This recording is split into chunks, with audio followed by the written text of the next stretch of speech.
Around this time of year, there's only one horror icon I yearn to watch. Garth, I'm the Leprechaun! No, not that Leprechaun.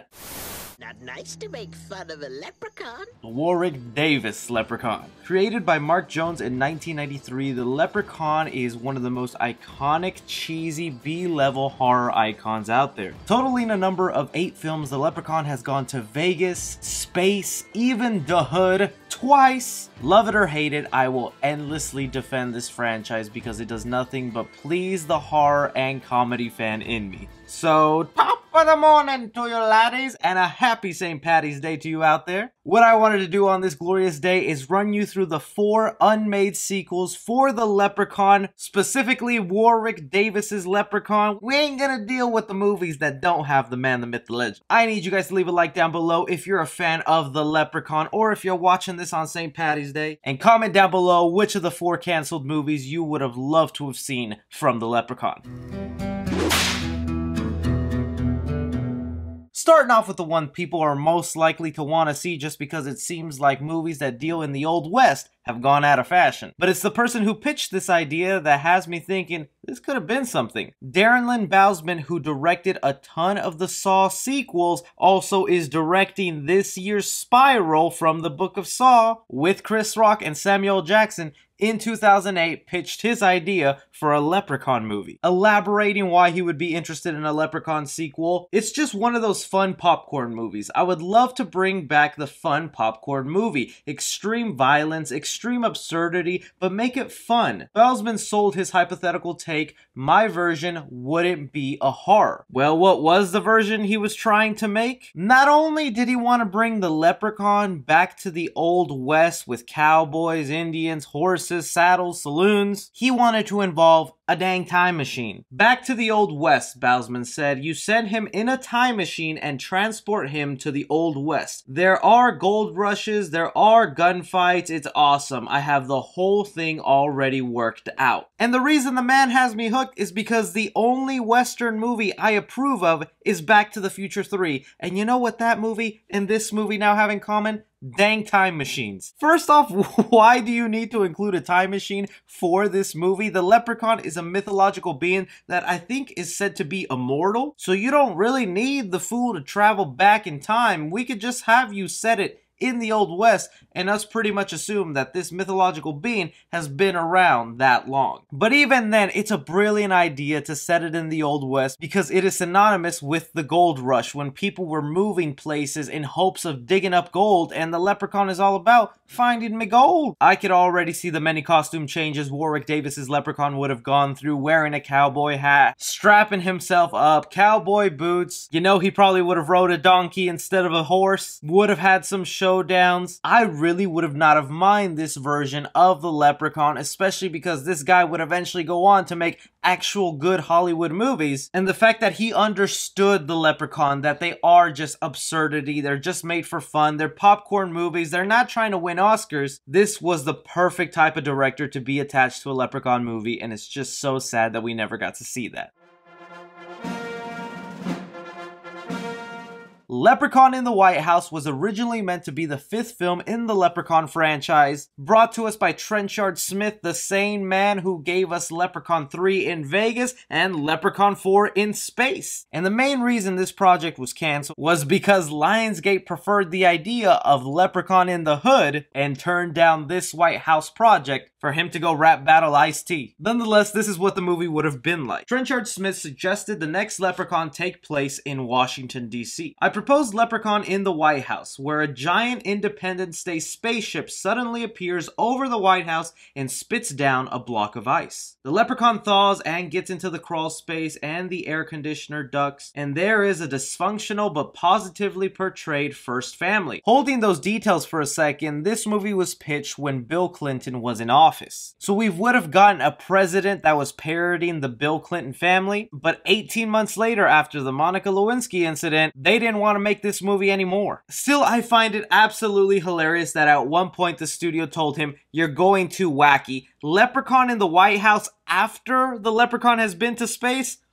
Bro, I think all bets are off at that point. But it is kind of cool that they would have the spaceship where the Leprechaun was last at just being dropped down on the White House. At least we would get that sort of continuation to explain where he came from, because a lot of us would be left wondering, boy was just at space, now he's at the White House? That feels like a downgrade. Honestly, this type of sequel would be way more relevant now with just how crazy our political system has gotten. I can see the Leprechaun doing impressions of the president. You know, there'd probably be some sort of secret gold stash that the president has in the White House that the Leprechaun would be after. This could have been a really great horror comedy touching upon the absurd politics that we have in our real life. Be my victim.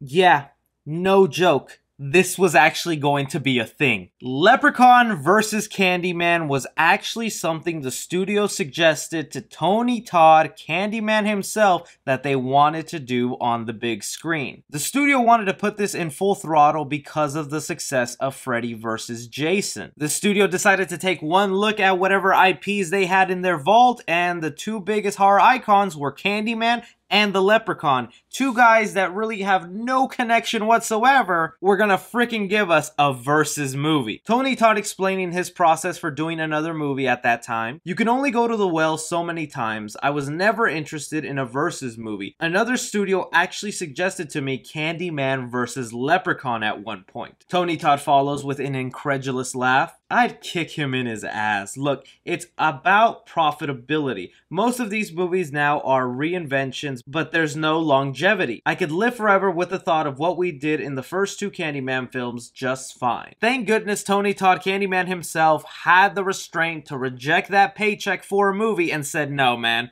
that ain't gonna happen. But you gotta admit, out of sheer curiosity, we would have loved to have seen what this movie could have been like. Because when I literally mean that the Candyman and the Leprechaun are very much opposites, it's 100% fact. Just look at the tones of the movie. The Leprechaun is all about being wacky, nonsensical, with slight bits of horror, and the Candyman is nothing but horror, slow pace. That a movie between the two I just could not see working out, because it would have to fall under the side of being absurd, of being silly, and it would have just diminished the Candyman character for me. I always shoot away the people who said, give us the Chucky and Leprechaun movie. Why? Just because they're both the same size? That's about it. But at least the Leprechaun and Chucky had voodoo and leprechaun magic that you could arguably say is similar, so it could work out in a way. Candyman and Leprechaun, there was just no way you could convince me that that would be a movie that could make sense. But hell, I'd still watch it.